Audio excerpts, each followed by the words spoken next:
చెప్పమ్మా. హలో. ఏముంది చెప్పడానికి? ఈరోజు రిటైర్డ్ అవుతున్నారు, వాళ్ళకి కట్టాలని చెప్తా మేము ఇప్పటికి చెయ్యి ముట్టుకోలే. ఎవరితో మాట్లాడతావు? ఎవరితో మాట్లాడేది? ఎవరితో అడిగేది? 51 నెలలు. నేనేమన్నా పరువుతో ఉండాలనుకుంటున్నారా లేదా? నా బిడ్డలు ఏం చేయాలనుకుంటున్నారు మీరు?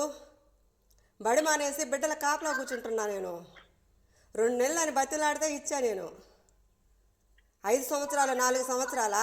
మేమేం చదువుకోబడలే, మా బిడ్డలకు చదువు పడలే, మా బిడ్డలకు పెళ్లి పడలే, మేము బతకబడలే.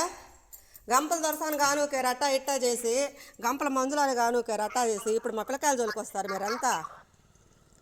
మాట్లాడేది ఇంకా. ఇదిగో నీకు 2 నెలలు అంటే ఇచ్చాం అడ్డం ఉండి. వచ్చి ఏదో పెట్టేసుకోండి, చస్తాం, సరిపోతుంది. మా నాయనతోటే పోతాం మేము కూడా. బిడ్డలకి పెళ్ళిళ్ళు కానీరు బళ్ళో నుంచి పరిగిచ్చాం నిన్న కాక మొన్న జౌరుకొని. ఏమైపోయింది ఆ పిల్లకాయలకని? 2 నెలలు అంటే ఇయ్యాల, 3వ నెల అయినా ఇయ్యాల, 4 ఏళ్ళు 5 ఏళ్ళ నా